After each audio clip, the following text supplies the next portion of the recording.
저를 한번 따라서 하겠습니다. 하나님께 가까이함이 내게 복이라. 아멘. 우리 옆 사람과 인사 나누겠습니다. 아버지 집에 잘 오셨습니다. 종료주일은요, 오늘은 종료주일입니다. 종료주일은요, 예수님께서 십자가 사건을 앞두고 예루살렘에 입성하실 때 제자들과 많은 무리들이 호산나 다윗의 자손이요 하면서 찬양을 하면서 종려가지를 흔들면서 주님을 맞이한 그 절기를, 그 날을 기념하는 날이 바로 종료주일입니다. 예루살렘 유월절이 이제 다가오면은 이스라엘의 많은 순례자들이 예루살렘으로 모이는데 그 당시에 자그마치 270만이 모였다고 합니다. 그러니까 어마어마하게 모인 거죠. 여러분, 상상을 초월할. 그 유월절을 준비하는 데 있어서 제자들이 바쁜 이유가 바로 거기에 있다고 할 수가 있습니다. 그들에게 예수님은 어떤 존재인가? 유명 인사 중에 유명 인사예요. 왜 그러는가?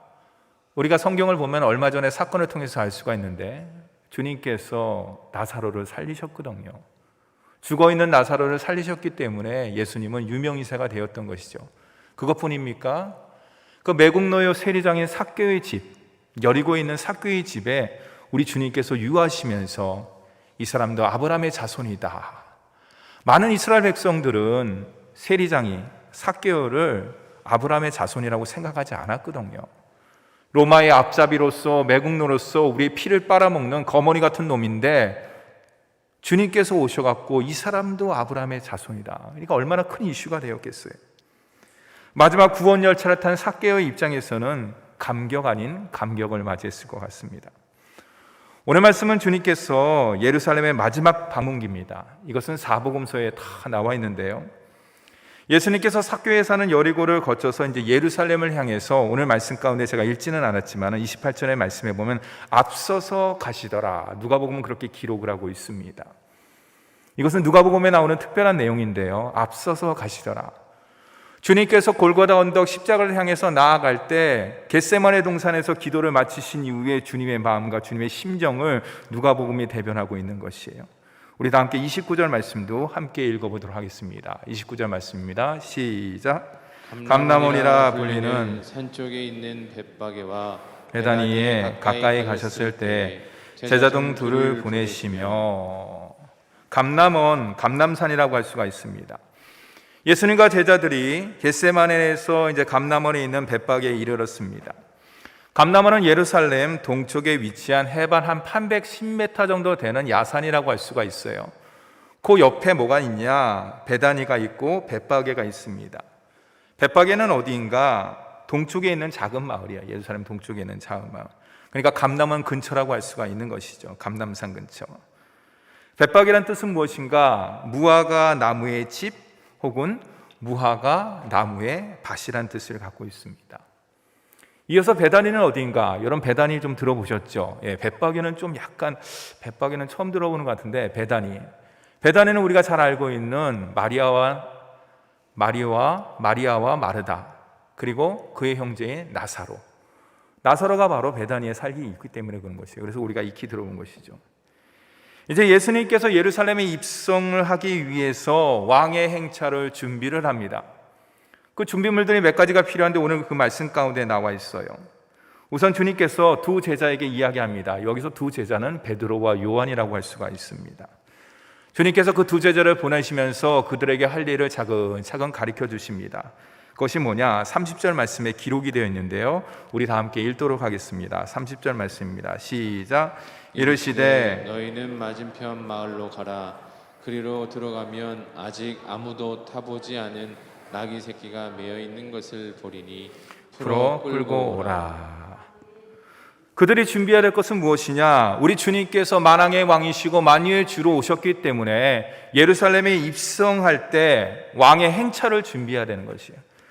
왕의 행차를 위해서 주님께서 타실 짐승, 교통수단이라 합시다. 요즘 말로 이야기하면 그것을 준비해야 되는데, 여러분 영화 같은 데 보시면은 배너나 코아바디스 같은 데 보면은 막 빰빠르가 울려 펴져요. 그렇죠? 빰빠르가 막 울려 퍼지면서 이후에 큰 군대하고 기병들이 다 일사불란하게 앞으로 쫙 나갑니다. 그리고 전리품을 실은 마차들이 뒤에서 쫙 이합니다. 그다음 마지막 하이라이트로 뭡니까? 백마탄 개선 장군이 나타나지 않습니까? 그런 것처럼 우리 주님께서 그렇게 하셔야 되는데 오늘 말씀은 그렇지 않아요. 오늘 말씀에 주님께서는 만왕의 왕이시며 만유의 주가 오셨는데도 예루살렘 입성하시는데 주님의 모습은 전혀 다른 거예요. 우리들은 어떤 기대를 했을까? 열심당원은 어떤 기대를 했을까? 주님과 가장 가까이 있는 그 제자들은 어떤 생각을 가지고 주님의 예루살렘 입성을 준비하면서 맞이했을까? 많은 무리들은 기대했을 것이에요. 주님께서 개선장군처럼 오실 것이다, 메시아는. 열심당원들은 바랬을 것이에요. 정치 군사적 메시아로서 우리가 지금 로마 압제 가운데 있는데 이 모든 것들의 속박으로부터 해방시켜 주실 그 메시아, 그 메시아가 오실 것이다. 심지어 제자들도 나름대로의 생각을 했겠죠. 주님을 위해서 한 자리 정도 생각을 했겠죠.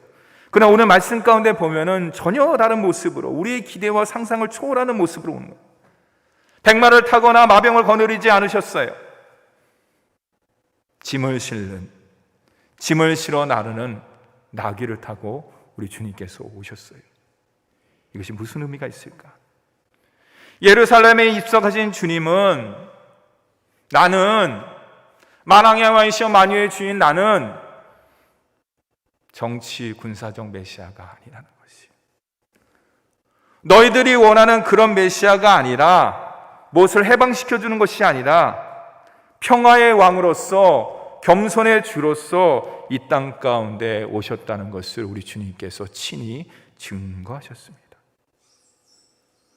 주님께서 아무도 타보지 않은 나귀 새끼를 타신 것은 평강의 왕으로 오신 것이에요. 그것은 이 땅 가운데 주님께서 오신 목적과 의미를 우리에게 분명히 제시해주고 있습니다. 그것이 무엇이냐? 첫째, 하나님과 원수된 죄인들을 구원해 주시기 위해서 이 땅 가운데 오신 것이. 정치적 군사적 메시아가 이 땅 가운데 왔을 때는 피는 피를 부를 수밖에 없는 것이에요. 나라와 나라와 민족과 민족과 개인과 개인과 그 모든 것들은 결국에는 평화라는 약속으로 이행하지만은 평화라는 약속을 가지고 뭉치지만은 거기에는 진정한 평화는 있을 수가 없는 것이죠. 왜 그러냐? 진정한 평화는 오직 죄의 문제가 해결됐을 때, 하나님께서 아담과 하와를 창조하시고 에덴 동산에 두셨을 때 사단과 뱀의 유혹을 받아서 하나님 말씀에 불순종함을 말미암아서 우리의 심령 가운데 죄가 들어왔어요. 죄가 들어온 것으로 끝난 것이 아니에요. 하나님과의 관계가 어긋난스로 깨진 것으로 끝난 것이 아니라 그 죄의 결과로 말미암아서 어떻게 됩니까? 욕심, 질투, 시기, 하나님께서 원하시지 않는 모든 것들이 다 우리의 심령 가운데 들어올 수밖에 없는 거예요. 분쟁, 짜증, 원수 맺는 것, 그 모든 것들이 들어온 거예요. 그러나 예수님께서 이 땅에 오심으로 말미암아서 하나님과의 화해뿐만 아니라 우리와의 화해뿐만 아니라 예수님께서 십자가의 대속의 죽음을 통해서 진정한 왕만이 참된 평화와 화해를 가져줄 수 있다는 것을 주님께서 보여주신 것이에요. 하나님과 인간과의 화해뿐만 아니라 민족과 민족과의 화해뿐만 아니라 사람과 사람의 진정한 평화를 위해서 우리 주님께서 나귀를 타고 이 땅 가운데 오셨다는 것이. 죄인들의 편에 서시며 낮은 자의 자리에 앉으시며 모든 이가 기대하는, 너희들이 생각하는 그런 것이 아니라, 너희들이 바라는 그런 것이 아니라 창조주 하나님께서, 주님께서 원하시는 진정한 왕으로 이 땅 가운데 오셨다는 것을 나귀를 통해서 주님께서 우리에게 보여주고 계시는 것입니다. 저는 이 말씀을 묵상하면서 나귀를 한번 생각해 봤어요. 나귀, 주님을 태운 그 나귀. 가만 생각해 보니까 주님께서 이 타신 나귀는 참 복된 것 같아요. 그렇죠? 복된 짐승이에요. 복된 짐승. 그 나귀가 태어나면서 제일 처음 받은 사명이 무엇입니까? 제일 처음 감당할 될 일이 뭐예요? 무거운 짐짝을 갖다 나르면서 나른 것이 아니에요. 만왕의 왕이시며 만유의 주가 되시고 온 인류의 화평의 주가 되시는 그 주님을 모신 것이에요. 그 주님을 태운 것이라고 할 수가 있는 것이에요. 만약에 어린 나귀의 생각이 있다 그러면, 느낄 수 있다 그러면 어떻게 했을까? 난 참 행복하다. 나귀에게 난 참 감사하다. 난 너무나 좋다. 왜 그래요? 만왕의 왕이신 주님을 태우는 것이 나귀 일생의 가장 큰 영광일 수가 있기 때문에 그런 것이. 그렇죠? 나귀 일생에 봐서는 일생 동안 무거운 짐에 그 짐을 실으면서 태어나자마자 죽을 때까지 그 삶의 모든 무거운 짐을 질 수밖에 없었는데 인류의 왕이신 주님을 태움으로 말미암아서 그것이 순간일지는 모르지만은 그 나귀의 인생에 있어서 가장 복되고 가장 행복하고 가장 영광스러운 날이 아닐까 생각해 봅니다. 사랑하는 성도 여러분, 인생 가운데 가장 아름다운 인생이 과연 무엇일까요? 이 땅 가운데 쓰임받는 인생이 아름답겠죠. 첫 번째는. 더욱더 아름다운 인생은 뭐냐? 우리에게 많은 일이 주어지고 그 일을 감당하는 것도 감사한 것인데 누구에게 쓰임받냐는 중요한 것이. 예를 든다 그러면 대통령에게 쓰임받는다면 얼마나 영광이겠습니까? 높은 자리에 있는 사람들에게. 근데 주님께 쓰임받는다 그러면 그거보다 더 큰 영광이라고 할 수가 있는 것이. 근데 여러분, 우리가 더 깊이 생각할 것은 쓰임받는 인생, 주님께 쓰임받는 인생도 가장 아름답고 가장 복스럽지만은 더 좋은 인생이 있어요. 더 아름다운 인생이 있어요. 나귀를 통해서 느낄 수 있는 것이 뭐냐? 그것은 주님께 사랑받는 인생이다라는 것이에요. 한번 저를 한번 따라하겠습니다. 나는 복된 자입니다. 옆 사람에게 함께 인사 나누겠습니다. 당신은 하나님의 사랑받는 자입니다. 아멘. 우리 일부 때 반주자이신 최미애 집사님, 유한나 집사님, 오늘 특송을 하고 반주를 했는데 사실은 상황이 녹록지가 않았어요. 연락을 받았습니다. 목사님, 제가 크게 다치진 않았지만 교통사고가 났기 때문에 병원에 입원해야 됩니다. 아, 그러세요? 근데 목사님, 제가 한번 기도를 해보겠습니다. 네, 알겠습니다. 내일 특송이거든요. 오늘 특송이거든요. 나와서 특송을 잘 해주셨어요. 귀한 헌신이라고 할 수가 있고 하나님의 사랑받는 자라고 할 수가 있는 거예요. 최미애 집사님 얘기가 나왔습니다. 목사님, 제가 어떻게 하다가 학원차에 그 차문에 중지손가락이 끼어갖고 제가 정확한 검사를 받아야 되는데 목사님 기도해 주세요. 제가 주일날 반주할 수 있을지 확실히 모르겠습니다. 근데 오늘 나와서 반주를 했어요. 여러분, 이 종려 주일에 진정으로 하나님 앞에 쓰임받는다는 것이 무엇일까? 여러분, 그것은 내가 하나님께 사랑받는다는 것이. 이 나귀가 주님께 쓰임받는다는 것이 무엇입니까? 나귀의 일생이 있어서 내가 주님께, 만왕의 왕이신 주님께 사랑받는 존재가 되었다는 것이. 나귀의 입장에서 보면은 어떻습니까? 사람들에게 짐승 취급받고, 그렇죠? 매질당하고, 일 제대로 못하면은 채찍질 당하고 많은 것들을 어려움을 겪었을 거 아니에요. 근데 주님을 모심으로 말미암아서 나귀에게는 하나님의 영광뿐만 아니라 하나님께 영광 돌리는 것뿐만 아니라 그의 입장에서는 아하, 주님께서 나를, 이 비천한 나를, 이 피조물 중에 가장 피조물 중에 피조물인 나를 예루살렘 입성의 왕의 입성을 통해서 주님께서 나를 사용하시는구나. 주님이 나를 사랑하시는구나. 사랑하는 성도 여러분, 내가 가정에서, 직장에서, 삶 가운데 주님께 쓰임받고 가정을 위해서 쓰임받는다는 것은 다른 말로 이야기한다 그러면 사역을 한다는 게 아니에요. 그럼 피곤해, 힘들어요. 여러분 잘 아시다시피 요한복음 20장에 제자들이 다 부인했습니다. 갈릴리로 다 흩어졌습니다. 그때 주님께서 베드로에게 나타나서 제일 먼저 한 게 뭔지 아세요? 너 왜 나 배반했어? 아니에요. 너 왜 일 제대로 못했어? 아니에요. 뭡니까? 네가 나를 사랑하느냐. 여러분, 소명과 사명을 온전히 감당하기 위해서는 가장 중요한 에너지가 필요한데 그것은 뭐냐? 주님 사랑만. 믿음하고는 관계없어요. 믿음이 많은 사람은 주님께서 많은 사랑을 하고 많은 일을 맡깁니까? 그렇지 않아요. 여러분, 나 한 사람 한 사람이 말씀을 읽을 때마다, 기도할 때마다 우리 성경 필사 쓰담쓰담 하고 있지 않습니까? 쓰고 담고, 쓰고 예수님 모습을 나가는 거. 그런 거 할 때마다 여러분 마음 가운데 무슨 생각이 드십니까? 내가 성경 필사했습니다. 목사님 제가 큐티 완성했습니다. 제가 말씀 몇 장 읽었습니다. 그것도 중요하지만 더 중요한 게 뭔지 아십니까? 이 말씀을 통해서 나를 사랑한다. 주님이 가장 나를 사랑한다는 거예요.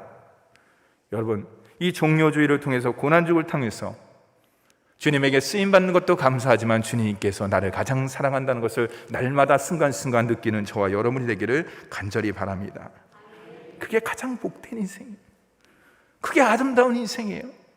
목사가 무슨 일을 하고 뭘 감당하고 그런 것보다 더 중요한 건 뭐냐? 이 일을 통해서 하나님께서 너 사랑해, 너 이뻐, 괜찮아. 여러분, 이거예요. 이것만큼 힘나고 이것만큼 은혜되는 일이 과연 어디 있겠습니까? 성경을 보십시오. 성경은 계속해서 나를 사랑하고 날 위하시고 날 위해서 모든 것들이 다 나를 위해서요. 사랑하는 성도 여러분, 이 종료주일에 더욱더 주님께 나아가는 저와 여러분이 되기를 간절히 바랍니다. 그들 나름대로 준비를 하기는 준비를 했지만은 주님을 태울 낙의 안장이 없어요. 안장도 없어요. 그렇죠? 왕으로서 예루살렘에 입성했지만은 여러분 아시지 않습니까? 레드카펫을 쫙 깔고서 무슨 영화관 무슨 뭐 축제 같은 거 보면은, 그렇죠? 영화에 뭐 주요 인물들 나오면 레드카펫 탁 지나가면서 스포트라이트 받으면서 또 모형 포즈도 취하면서 그러지 않습니까? 그런 게 하나도 없어요. 우리 다 같이 35절과 36절 말씀도 함께 읽도록 하겠습니다. 시작. 그것을 예수께로 끌고 와서 자기들의 겉옷을 나귀 새끼 위에 걸쳐놓고 예수를 태우니 가실 때에 그들이 자기의 겉옷을 길에 펴더라. 아멘. 밑줄을 쫙 치면 겉옷을 길게 걸쳐놓고 안장에다 걸쳐놓았다는 것이, 자기의 겉옷을 길게 펴더라. 그들은 자신이 가지고 있는 겉옷을 펼쳐드림으로 주님에 대한 존경과 주님에 대한 환영을 표현했어요. 여러분, 그 당시의 겉옷은 오늘날 우리가 입는 겉옷하고 달라요. 그 당시의 겉옷은 되게 중요한 것이에요. 이스라엘 백성들에게 있어서 제산 목록 1호의 제산 목록. 겉옷을 잃어버렸다. 성경에는 나와 있어요. 겉옷을 뺏지 말라는 것이. 왜 그러냐? 그만큼 중요하기 때문에 그런 것이. 귀중품이라고 할 수가 있는 것이. 제자들의 겉옷은 나귀의 안장이 되었습니다. 그리고 그들의 무리들의 겉옷은 뭡니까? 왕의 행차를 알리는 레드카펫의 역할을 감당했다는 것이죠. 저는 여기서 한 가지 생각해 보게 됩니다. 만약에 제자들만, 그 한 사람만 드린 겉옷, 다른 말로 헌신이라고 할 수가 있는 것이죠. 그거는 왕의 길을 만들지 못해요. 그렇죠? 한 사람의 그러면 그걸 만들지 못해요. 그러나 뭡니까? 무리들과 제자들이 한 마음과 한 뜻이 되어서 그의 겉옷을 드리고 그의 겉옷을 펼쳤을 때, 그들이 헌신하면서 순종했을 때, 그것을 주님께 드렸을 때 어떻습니까? 주님께서 나가시는 아름다운 길이 펼쳐지는 것이에요. 이것을 우리 삶 가운데 적용을 해볼까요? 여러분의 심령 가운데 주님의 길이 있습니까? 여러분의 가정 가운데 주님의 대로가 있습니까? 말씀의 길이 있습니까? 성령이 역사하는 길이 있습니까? 그게 있어야 되는 것이. 그랬을 때 만왕의 왕이신 주님을 갖다 온전히 모실 수가 있는 것이, 우리의 심령 가운데 아름다운 길이 펼쳐지고 십자가의 길이 만들어지는 것이, 우리의 헌신과 우리의 순종을 통해서 그 모든 것들이 만들어지는 것이, 사순절 고난주간 종료주일의 헌신과 나눔을 통해서 저와 여러분의 심령 가운데, 가정 가운데, 삶 가운데 시온의 대로가 활짝 펼쳐지기를 주님의 이름으로 축원합니다. 감람산에서 내려오실 때 제자들의 온 무리가 이제 기뻐하면서, 오늘 말씀 가운데 나와 있지 않지만은 호산나 다윗의 자손이여 오늘 우리를 구원하소서라고 찬양하는 모습이 나오고 있어요. 다 같이 38절 말씀을 함께 읽도록 하겠습니다. 시작. 이르되 찬송하리로다 주의 이름으로 오시는 왕이여, 하늘에는 평화여 가장 높은 곳에는 영광이로다 하니. 이들은요 주님을 만왕의 왕으로 모시면서 더 뭐라고 얘기합니까? 평화와 겸손의 왕으로 모시면서 뭐예요? 찬양이에요. 찬양. 우리의 마음과 우리의 가정과 우리의 심령 가운데 시온의 대로와 주님의 십자가의 길이 활짝 펼쳐졌다 그러면 그 다음에 우리가 해야 될 것은 뭐냐? 찬양이에요. 찬양. 왕의 행차에 합당하고 어울리는 영적인 울림이 우리의 심령 가운데 있어야 되는 것이에요. 그건 다른 말로 이야기하면 구원의 감격이고 구원의 은혜라고 할 수가 있는 것이. 저는 오늘 종료주일을 들으면서 감격했습니다. 왜냐 2020년 종료주일과 부활절이 생각났기 때문에 그런 것이. 여러 가지 상황과 여건에 의해서 코로나에 의해서 우리는 종료주일답지 못하게 보냈습니다.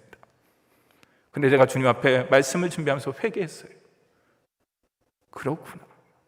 암만 코로나라 그러더라도, 환경과 여건이 안 되더라도 만왕의 왕으로서 내 심령 가운데, 가정 가운데, 삶 가운데 임재해 주시고 우리의 인생의 주관자가 되시는 그 주님께서 2020년도도 우리에게 임하셨는데 나는 코로나 핑계대고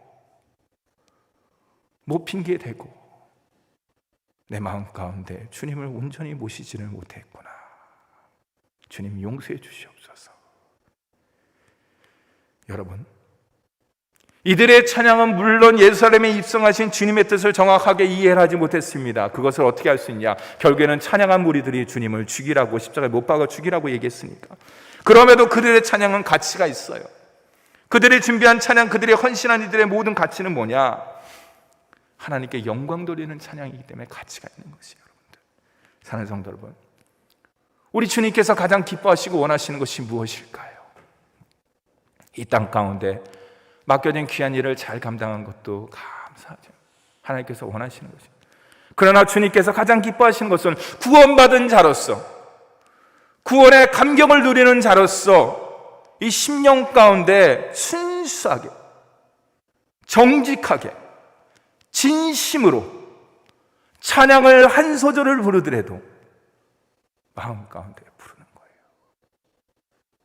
우리 이브 지휘자님께서 찬양 부르는데 은혜스러웠어요. 정말로 하나님을 맞이하는 그 모습으로 불렀다는 것이라고 할 수가 있는 것이요. 사랑하는 성도는, 찬양은 코로나랑 관계가 없습니다. 왜 그러냐? 우리가 마스크를 쓰기 때문에 입술로의 찬양은 좀 힘들다 그럴 수 있어요. 숨도 찰 수 있고. 그러나 주님께서는 그 모든 것들을 다 하셨기 때문에 너희들은 영으로 찬양하고 몸으로 찬양하고 마음으로 찬양하라고 주님께서 성경에 말씀하고 있는 것이잖아요. 여러분들, 더욱더 중요한 것은 뭐냐? 왜 우리가 코로나와 관계없이 끊없이 주님 앞에 찬양과 영광을 올려드려야 되는 것인가? 그것은 구원에 대한 징표예요. 또 하나는 뭐냐? 하나님의 자녀에 대한 특권이에요. 내가 구원받았다는 사인이 무엇입니까? 내가 하나님 앞에 찬양 드리는 것이에요.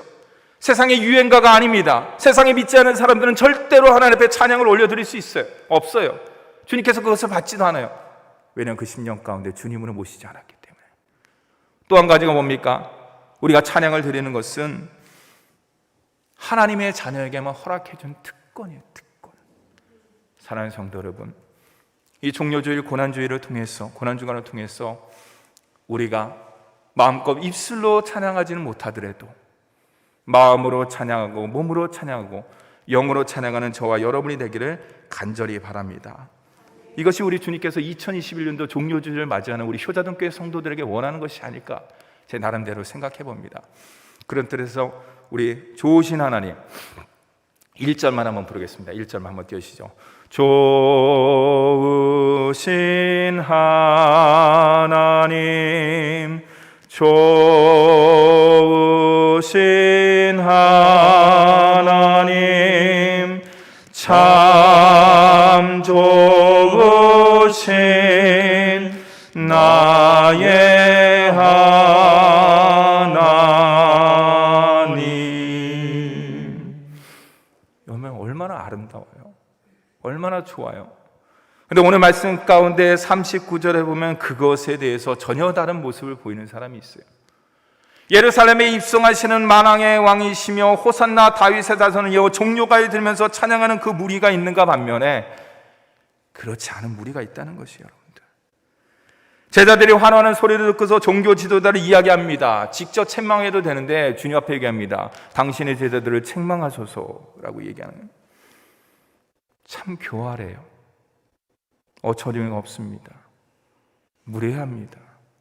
성경을 많이 알고 있다 그래서 그것이 하나님께 나아가는 모습은 아니라는 것을 다시 한번 우리가 경험할 수가 있는 것이, 왜 그들은 주님께 제자들을 책망해달라고 요구를 했을까? 제자들의 모습이, 찬양하는 모습이 호산나 가지를 흔드는 모든 것들 모습들이 신성모독이라는 것이에요. 저 사람 메시아도 아닌데 네가 왜 그렇게 하느냐는 것이에요. 더 나가서 우리는 지금 로마의 속국으로 있는데 로마 자극할 필요가 없잖아. 그렇게 얘기하는 것이. 여러분, 메시아를 부정하는 거예요. 주님의 사역을 조롱하는 거예요. 안타까운 모습이라고 할 수 있어요. 이에 예수님께서 그들의 요청을 정면으로 도전하십니다. 이 사람들이 외치지 않는다 그러면 자연 또한도 외칠 것이다. 왜요? 만왕의 왕이시며 만유의 주가 되시는 주님께서 예루살렘에 입성했기 때문에. 사랑하는 성도 여러분, 2000년 전이나 지금이나 예수님에 대한 반응은 언제나 나누어지기 마련이에요. 신앙생활에 여러분들 회색지대는 없습니다. 이쪽 같다 저쪽 같다, 좌로나 우로나 치우치지 않는 것입니다. 그것은 코로나 시대도 마찬가지라고 할 수가 있는 것입니다. 예수님을 높이 찬양하든지 내 마음과 내 만왕의 왕이시는 것을 주님을 갖다 다시 한번 보시든지 아니면 그렇지 않든지 둘 중에 하나는 것이에요. 그런 면에서 오늘 종료주의를 이렇게 지키는 저와 여러분은 아까 앞에서 얘기했듯이 복을 많이 받은 사람이고 더불어서 주님의 사랑을 듬뿍 받은 사람이라고 할 수가 있습니다. 여러분 잘 보세요. 우리가 교회에서 신앙생활할 때 사순절을 지킵니다. 고난주간을 지킵니다. 종료주의를 지킵니다. 부활절을 지킵니다. 성령 강림절도 있습니다. 대림절도 있습니다. 성탄절도 있습니다. 1년의 모든 절기가 예수 그리스도를 증거하며 예수 그리스도를 드러내는 것이 가득 차 있어요. 예수 그리스도를 생각 안 할 수가 없어요. 주님의 말씀을 벗어날 수가 없는 것이에요. 그렇다 그러면은 제가 여러분들의 영적 도전을 드린다 그러면 그 당시의 무리보다는 우리가 좀 더 나아야 되지 않을까. 이렇게 주님의 말씀을 갖다 우리가 친히 읽을 수 있고 묵상할 수 있고 암송할 수 있고 쓸 수 있도록 이렇게 주셨는데 우리가 그들보다는 조금 더 비교하는 건 아니에요. 그러나 그 모든 것들을 생각했을 때, 환경과 여건을 생각했을 때 우리가 이렇게 1년 동안 절기를 지키면서 말씀도 읽고 기도하는 그 모든 것들을 생각할 때 우리가 좀 더 나아야 되지 않을까. 여러분 이것은 내가 믿음이 많고 적고의 믿음의 몫이 아니에요. 그것은 뭐냐? 하나님의 자녀됨의 몫이라고 할 수가 있는 것이에요. 날 구원해 주시고 날 사랑하신 주님께서 우리에게 이 땅 가운데 우리에게 원하시는 것이 무엇이냐? 말씀을 읽고 묵상하고 기도를 통해서 더욱더 주님을 깊이 만나는 거예요. 주님을 만나면 겸손해집니다. 자기 자랑 그런 것들 주님 앞에 내려놓게 되는 것이에요. 사랑하는 성도 여러분, 종료주일에 호산나 다윗의 자손이여 이 찬양하는 그 모든 것들이 저와 여러분의 삶의 고백이 되기를 간절히 바랍니다. 우리의 심령과 우리의 삶 가운데 날마다 임하시는 그 주님, 오늘 말씀을 통해서 다시 한번 깊이 생각해 봅시다. 정말로 만왕의 왕으로 인생의 주인으로 모시고 있는지. 그러면 답이 딱 나와요. 만왕의 왕이시며 인생의 주인으로 내가 주님을 모시고 있다 그러면 내가 주님께 드릴 것은, 많은 사람 다 나눌 것은 과연 무엇일까? 주님께서 바로 대답을 주시는 것이에요. 사랑하는 성도 여러분, 코로나와 상관이 없습니다. 올해 2021년도 종료주일은 다시는 돌아오지 않아요. 내일 수업 시작되는 고난주간, 일어나라 함께 가자. 주님께서 우리 효자동교회에게 이야기하시는 말씀이에요. 여러분 나오셔도 되고 자녀들 때문에 여러 가지 상황 때문에 코로나 때문에 여건이 안 된다 그러면 인터넷으로도 지금 함께 영상으로 우리가 하고 있으니까 우리 함께 일주일 동안 월요일서부터 토요일까지 완전히 일주일은 하지만 우리가 그 고난주간에 주님을 더욱더 깊이 묵상하고 올해 주님께서 우리에게 주신 표같이 하나님을 더욱더 가까이 하는 우리 효자동교회 귀한 성도가 되기를 주님의 이름으로 축원합니다. 기도하겠습니다.